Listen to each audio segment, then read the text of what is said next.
ಈ ಜಗತ್ತಿನಲ್ಲಿ ಮನುಷ್ಯನಿಗೆ ಎಲ್ಲಕ್ಕಿಂತ ಹತ್ತಿರವಿರುವುದು ಅವನ ಮನಸ್ಸು. ಆದರೆ ವಿಚಿತ್ರವೆಂದರೆ ಎಲ್ಲರ ಮಾತುಗಳನ್ನು ಕೇಳುವ ನಾವು ನಮ್ಮದೇ ಮನಸ್ಸಿನ ಧ್ವನಿಯನ್ನು ಮಾತ್ರ ನಿರ್ಲಕ್ಷ್ಯ ಮಾಡುತ್ತೇವೆ. ಒಂದು ಸಣ್ಣ ಪಟ್ಟಣದಲ್ಲಿ ಬದುಕುತ್ತಿದ್ದ ರಾಘವನು ಕೂಡ ಹಾಗೆಯೇ. ದಿನವಿಡೀ ಜನರ ನಿರೀಕ್ಷೆ, ಸಮಾಜದ ಒತ್ತಡ, ಇದು ಮಾಡಬೇಕು ಅದು ಮಾಡಬಾರದು ಎಂಬ ಸಲಹೆಗಳ ಮಧ್ಯೆ ಅವನು ತನ್ನ ಆಸೆಗಳನ್ನು ಮರೆತಿದ್ದ. ರಾತ್ರಿ ಮಲಗುವಾಗ ಮಾತ್ರ ಮನಸ್ಸು ಕೇಳುತ್ತಿತ್ತು, ನೀನು ನಿನ್ನಿಗಾಗಿ ಯಾವಾಗ ಬದುಕುತ್ತೀಯಾ?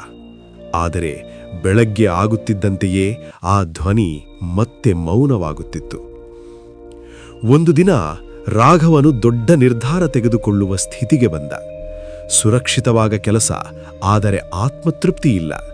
ಇನ್ನೊಂದು ಕಡೆ ಅಪಾಯ, ಆದರೆ ಮನಸ್ಸಿಗೆ ಶಾಂತಿ ಕೊಡುವ ಕನಸು.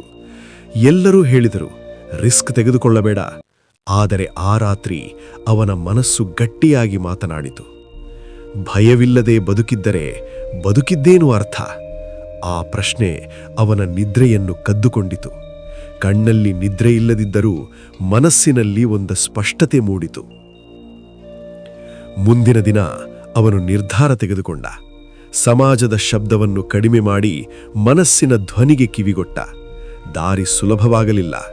ಸೋಲು, ನೋವು, ಸಂಶಯ ಎಲ್ಲವೂ ಬಂದವು. ಆದರೆ ಪ್ರತಿ ಬಾರಿ ಕುಸಿದಾಗ ಒಳಗಿನಿಂದ ಒಂದು ಶಾಂತ ಧ್ವನಿ ಹೇಳುತ್ತಿತ್ತು, ನೀನು ಸರಿಯಾದ ದಾರಿಯಲ್ಲಿದ್ದೀಯ.